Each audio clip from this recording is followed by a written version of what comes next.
Hey guys, I got a match here against Pokémon in 4th Gen OU. Got a challenge from him a little while back, and originally I wanted to send in this video to PMP, but I'm running a little bit behind in content to my own channel, so I'm just going to send them something else, I guess.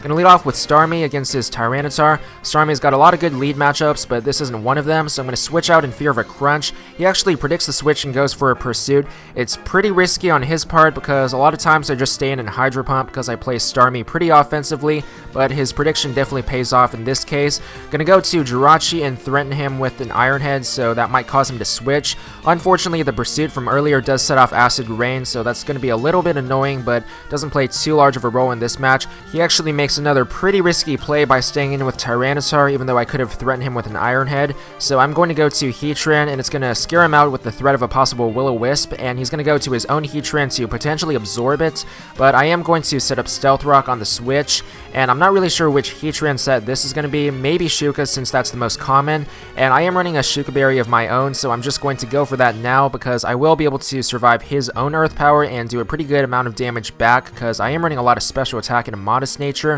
So he's going to go back into his Tyranitar, and as you can see, that manages to take the Earth Power pretty well, even though it's super effective, because after the Sandstorm's special defense boost and Tyranitar's natural bulk, it's going to be able to take attacks pretty well, even though it's not really invested too much in defensive stats. He actually makes another aggressive prediction and goes for a Crunch on the switch, which catches my Gengar off guard. I was trying to switch into a possible Superpower or Earthquake, but instead he hits my Gengar.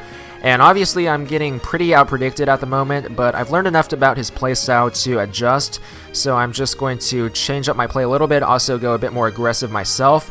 So I'm going to go into Jirachi again, and this time he's a lot more likely to switch out since he's already gotten Stealth Rock up, so I'm going to switch out to my own Suicune. Originally I thought he might send in his Heatran, so I just wanted to pull a double switch and see what he went to. And he does go to his Skarmory, actually, so he's just revealing it for the first time. Most likely he's going to go for a Whirlwind, so I'm just going to go for a Hydro Pump because that's going to be my most powerful attack. And he does manage to take that pretty well, considering it hits 180 BP after stab, so I'm assuming he is running some special defense EVs at least. He actually Whirlwinds me into Heatran, and I'm just going to go for the obvious Flamethrower in this case, because the level of play that both of us are at right now makes the most obvious move actually the least obvious. So he was probably thinking I was going to predict, like go for an Earth Power maybe, trying to hit his Heatran on the switch, but instead he just ends up over predicting, and I do take out his Skarmory, which is pretty good because that means no spikes up for him. He's going to go into his Gyarados now, takes 25% from switching into Stealth Rock, so obviously I'm going to have to switch out with Heatran because I don't really have anything to do to take out this Gyarados, and I went to Jirachi on the initial switch because I thought he might go for a Stone Edge, trying to hit Suicune. I could have gone to Suicune right away, but I don't know, I was really like paranoid of him critting me with a Stone Edge or something.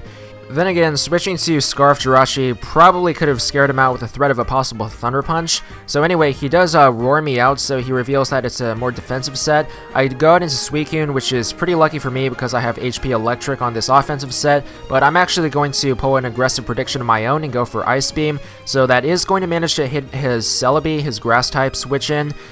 And it's going to do quite a lot of damage considering I'm invested in max special attack, although with a timid nature, and I actually am going to do something pretty careless here because I just stay in and go for a second Ice Beam because offensive Suicune actually outspeeds standard Celebi. But after the match, he would remind me that he actually got Leftovers recovery first, so that does confirm he's faster. And I basically lose Suicune needlessly when I could have switched to Heatran or something.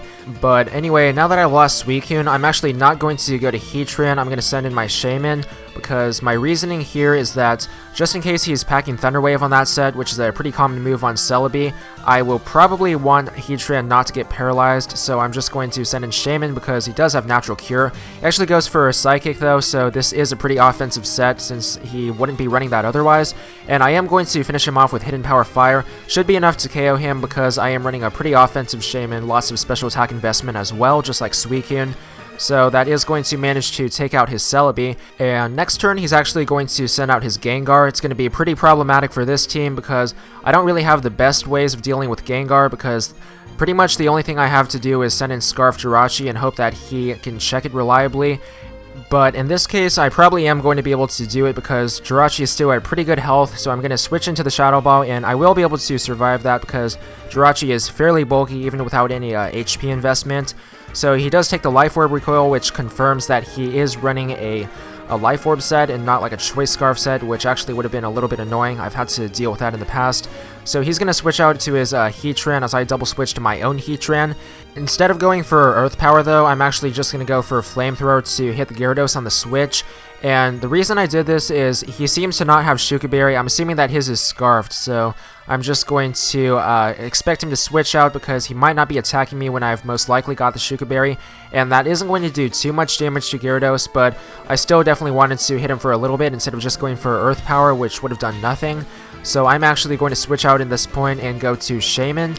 Basically, since Suicune is already fainted, I just wanted to switch in something that would still resist Waterfall and really wouldn't mind getting roared away since he has that move. And he actually does go for the Roar though on the switch and takes out Shaman and goes to Jirachi instead.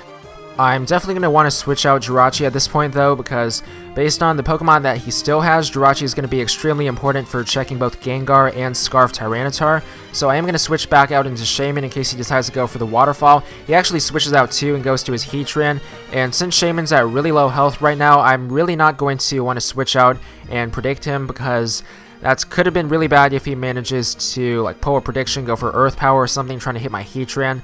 So I'm just going to leave Shaman in as death fodder to Heatran's Fire Blast, and obviously that's going to take out Shaman, but it does mean that he's going to be Choice Scarf locked into his Fire Stab, which means I'm going to get a free switch in with my own Heatran. So he's going to switch out, of course, and since I really doubt he's going to be staying in with another Fire Stab when he's locked into it, I'm just going to go for a Flamethrower on the switch. Really a very safe prediction because, like I said, there's really no way he'd want to stay in and go for a second Fire Stab there. So he does send in Gyarados, and I do manage to take it out. Not really sure if I outspeed because I'm not really running that many speed EVs at all, so I'm really glad that I managed to take it out.